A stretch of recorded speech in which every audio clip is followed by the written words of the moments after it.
In this interrogation room sits David Carrillo, the prime suspect in Jennifer's murder. At first, he appears calm, almost polite, but his words don't match his eyes. Detectives let him talk, knowing the cracks will show. Over the next few hours, Carrillo's denials collapse, until the truth spills out in a chilling confession. Are you agreed to come in and talk to us? I appreciate that. I know it's kind of, the way we approached you. I asked them, and you're detained, and I'm like, okay. Okay. Well, I appreciate you agreeing to come in and talk to us today. We're just going to basically talk about just some history. Your cell phone, do you have it with you? No, it's at my house. At your house, and what was your home address? 2206 100th Street. What kind of phone is it? That's a Samsung 4. No 4.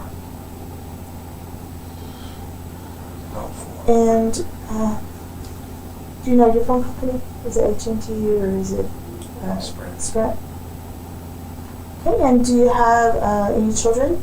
Yes, I have 2. Okay, what are their names?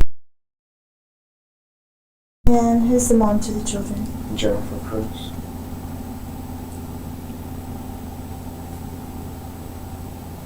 And how long have you known her? I'm 29, so I've known her since I was 15, 14 years. And she's mom to both the children? Does she have any other children? No, I was with her for 12 years. 12 years.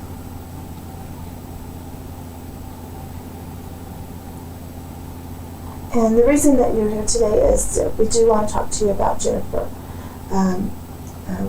We went to her house today and early this morning, and she was found deceased in her house.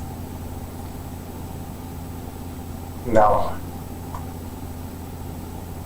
Yes, and that's why you're here. We need to talk to you. That's not true. Give you that information. No. What? And we just kind of want to Look at his face here. He shakes his head, but doesn't ask how she died, or who did it. Any innocent man would be demanding answers. Instead, he just says, "That's not true." Silence like this says more than words.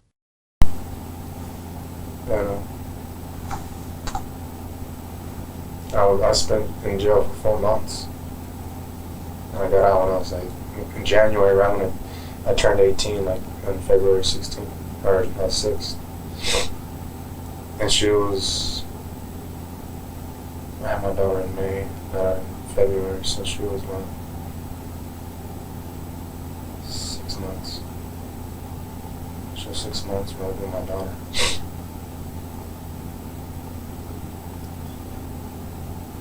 She was 6 months with my daughter.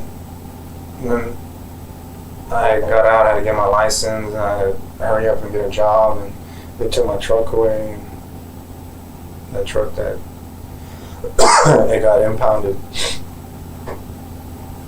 And they gave it back, so I went right away and started working. Were y'all living in Lubbock, or were y'all living in Meadow? No, we didn't start living in Lubbock until, I think it was 2005, I think we started living in Lubbock. I'm not too sure. It's been have some history. I think it was 2005 or 6 we moved up here in Lubbock. But her mom didn't want to let her go. She didn't want her to live with me. We had to freaking force her out, because she was 17 and I just turned 18. And I wanted to take care of my daughter. I wanted her to be with me. I was working nights back in 2004. He leans on his old hardships, jail time, working nights. It sounds like a script, excuses polished over years. Detectives let him ramble, because they know the truth always leaks out when someone talks too much. But I had sold that little red jewel prism before she wrecked us, or crap, I don't have a car. She didn't have a car, and I was like, so just use it until you get one. Because she needs to get the kids to school Yeah. and to learn. Yeah. So how were the arrangements with the children? How did that? Did y'all just have a verbal agreement, or did y'all have a court order? Yeah, we went to court.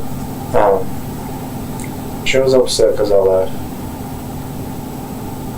She was upset. She didn't know what to do. She was lost. She was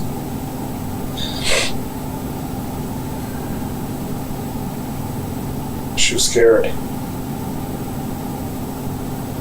Here's the first crack. He admits Jennifer was upset, lost, scared. That's not the language of a co-parent. That's the language of someone who knows why she was afraid. Younger.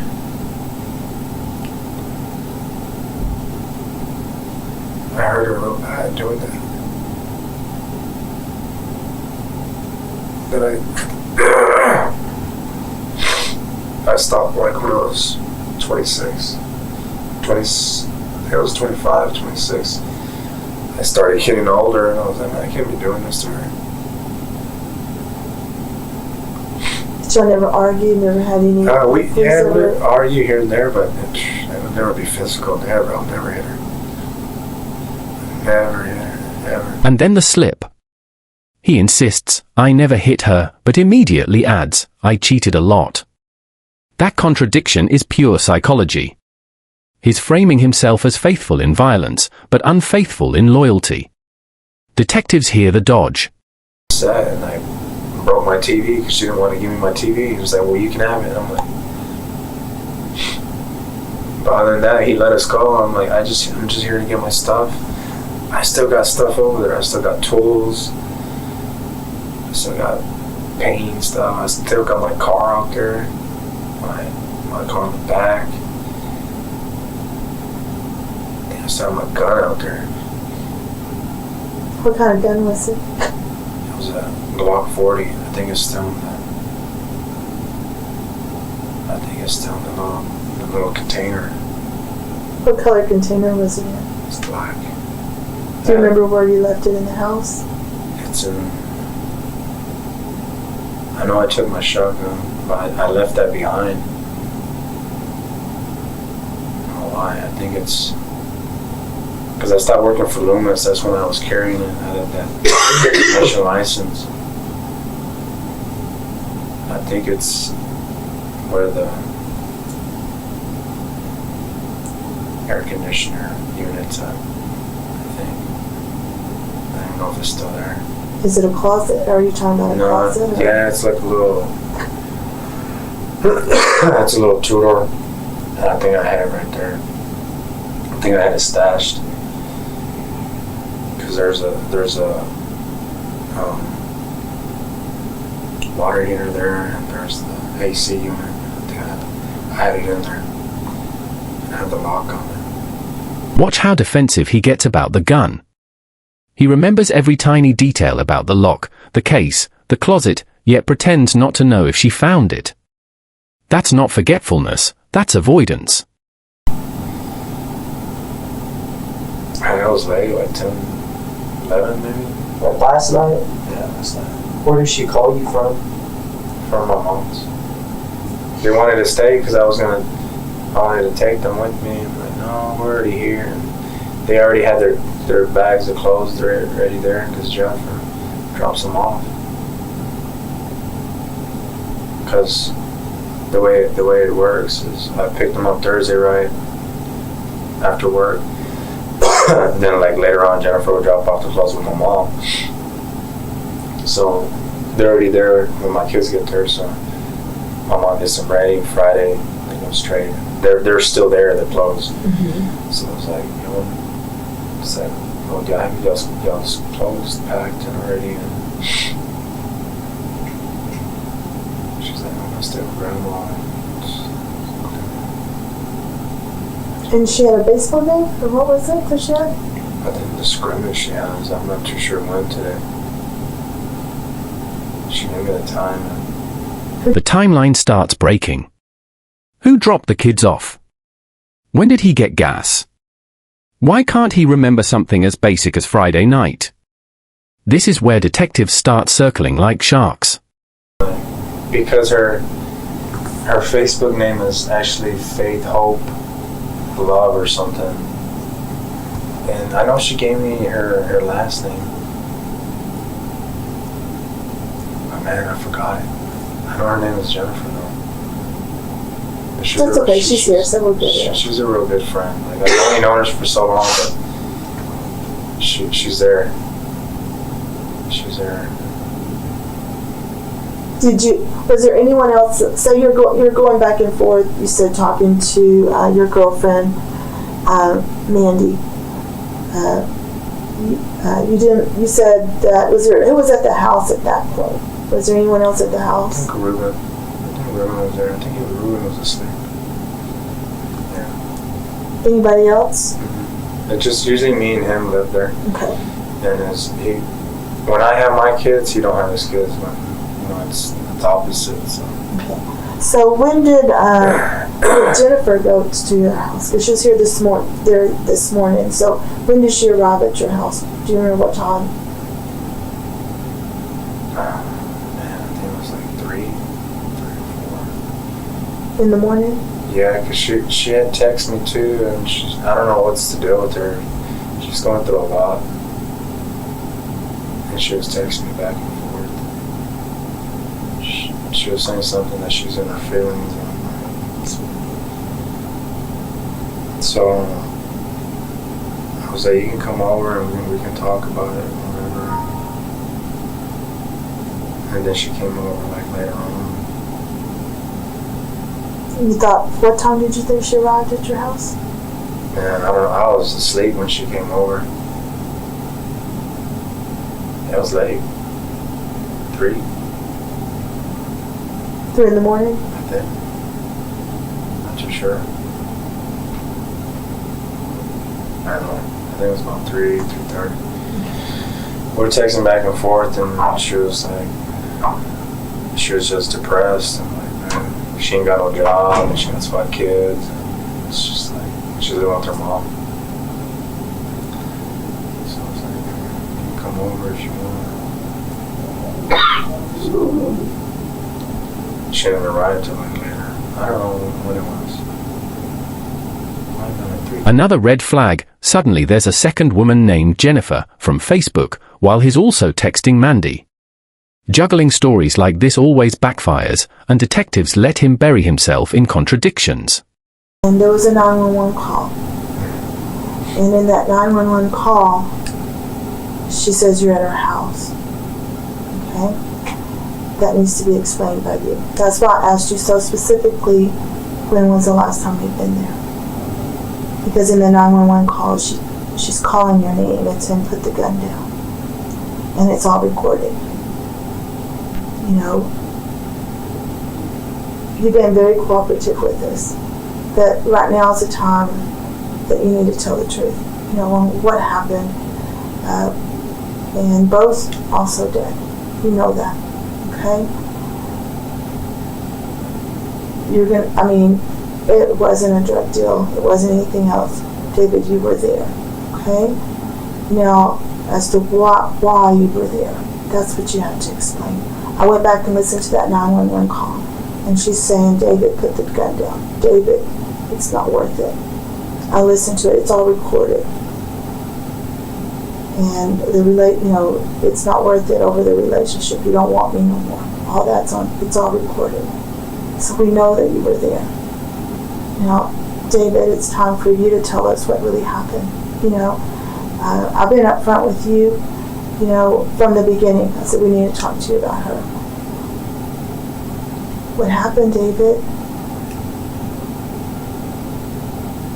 This is the gut punch. Detectives play the 911 card, Jennifer's last words, David, put the gun down.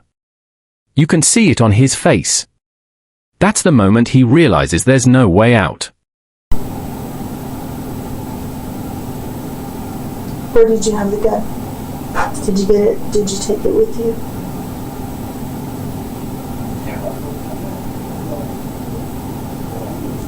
Where's the gun right now?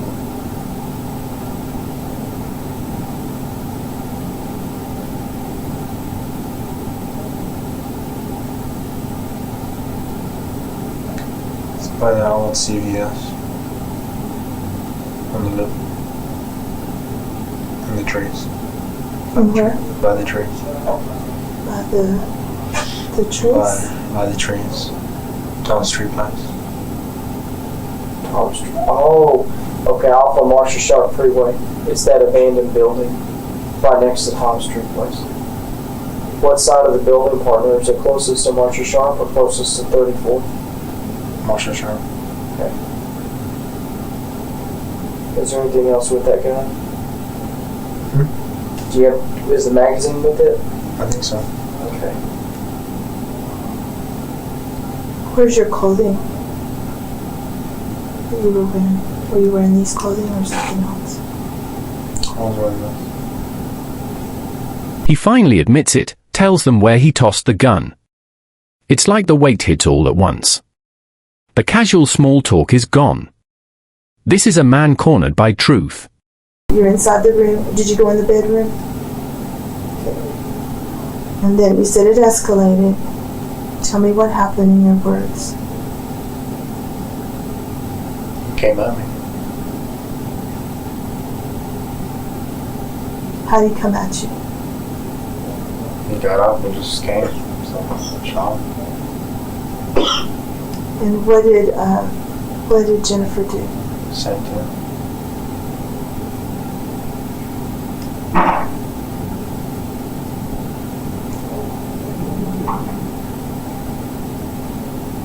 So why'd you go to the house? I was gonna confront him. Tell him why is he threatening me.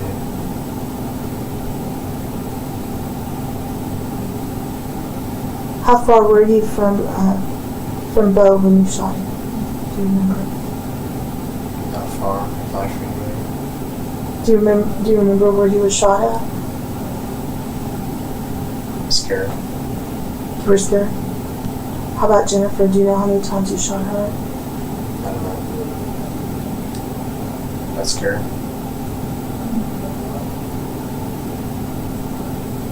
This is chilling. He says he doesn't even know how many times he pulled the trigger. That's not forgetfulness, that's rage taking over. When someone can't count the shots, it means they weren't in control at all.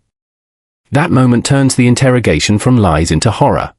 The ones we're concerned about too is, right now your children are finding out that their mom is gone. And That's not a lie.